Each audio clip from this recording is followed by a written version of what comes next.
This is just like intense. But at the same time, like diving into your own emotions to work through problems is so hard. It's so much work.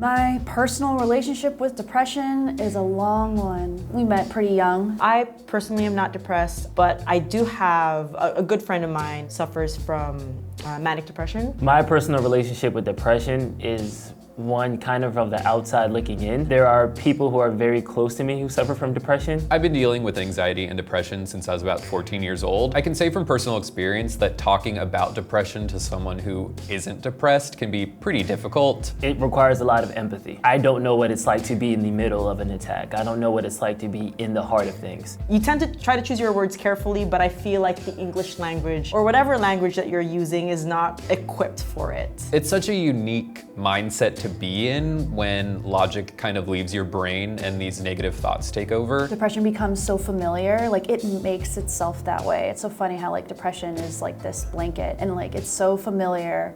And so you kind of like, once it gets you and it stays with you. If I found a game that helped me understand what depression was like, I think it would be very valuable. It would help me understand, or it would help me learn words when I'm trying to describe something. Talib is a game about a boy named Harm who is living with manic depression. The game is designed to be really open to interpretation, which makes me a little bit worried that it will be tough to digest. Let's take a look in a book.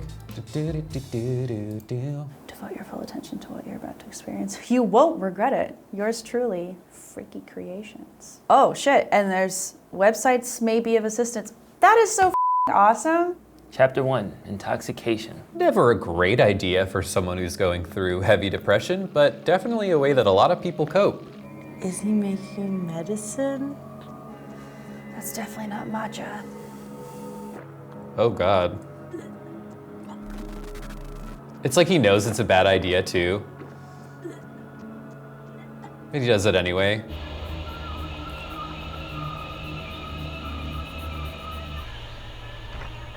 Oh, okay. What was that he just drank? What is going on? Now we're like a Shadowland. I'm trying to understand what's happening. This feels like an escape.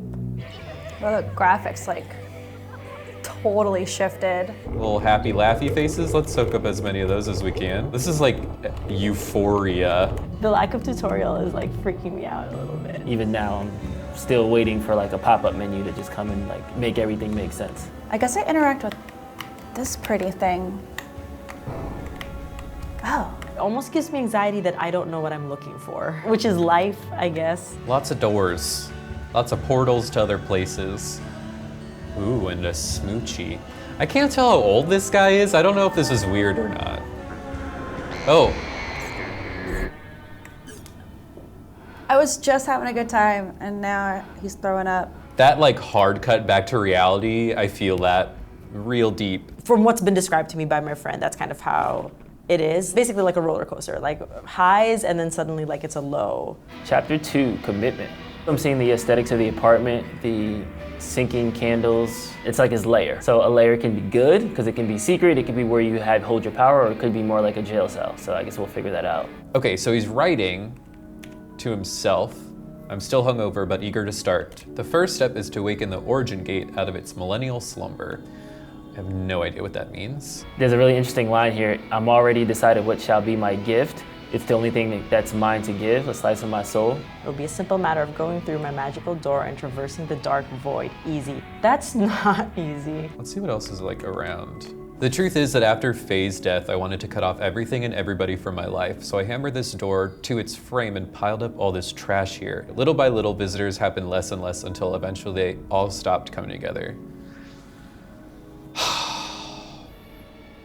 I just got really sad.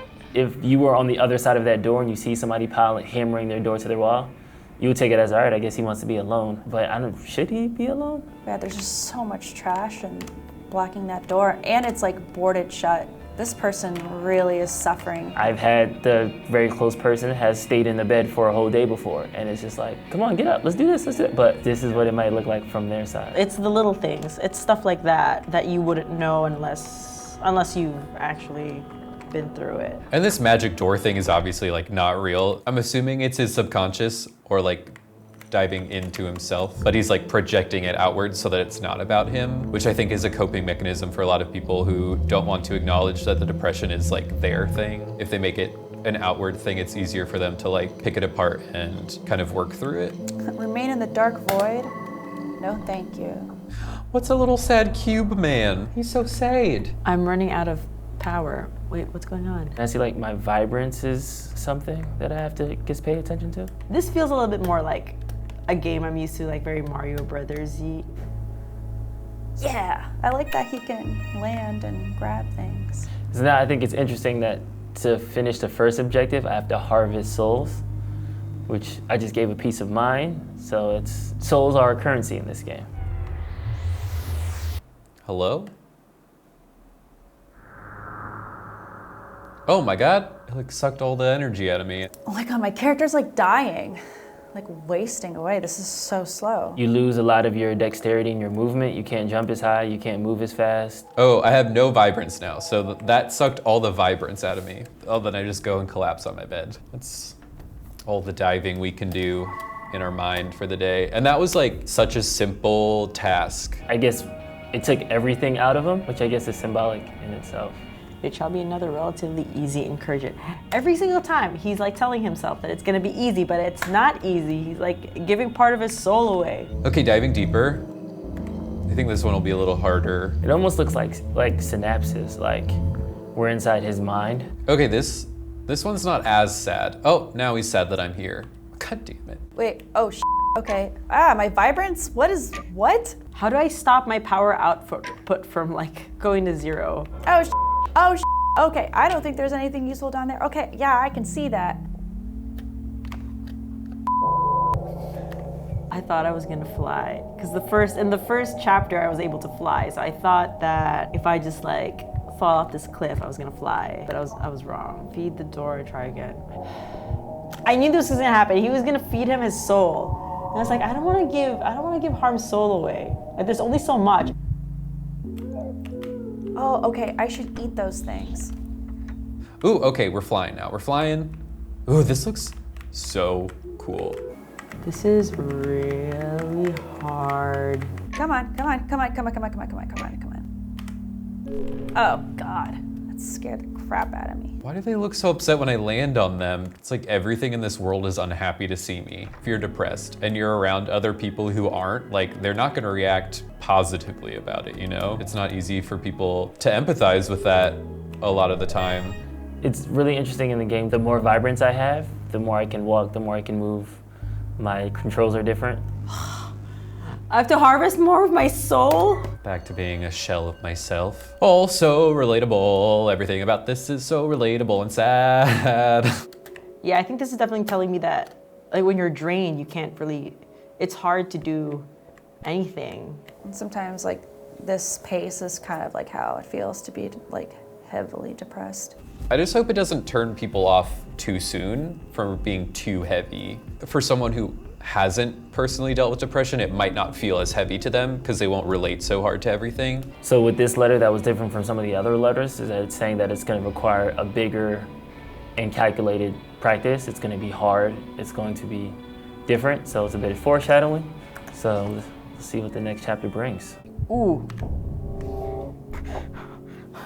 No!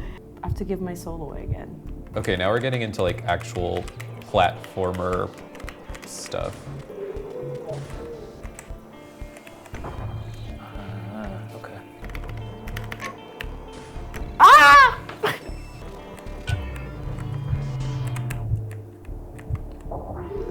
Hey, at the buzzer. At the buzzer. Okay, this is really hard. You're right. I'm so upset. I'm so upset. Okay, this is intense as all hell. And I'm like nervous to fail. Also very real. Oh my God, please just let me get. If you touch anything, you have to start back over at the last checkpoint, which is aggravating. At the same time, this kind of game that's really difficult, when you do beat a level, you feel so accomplished. It was much harder to navigate, and it's very interesting because I'm one of those always optimistic people where like, I got a flat tire. Well, hey, at least I got to spend some time under the stars. So I'm expecting as we're progressing, a window is gonna open up. The colors are gonna change, but no, it just seems like it's taking more and more out of him. Okay, so here's the thing though, that feeling of success and completion that I just had was like sucked out of me when we got to the temple and gave all the souls away. It's very effective in balancing the feeling of accomplishment with the feeling of going right back to not being enough. Good job, dude.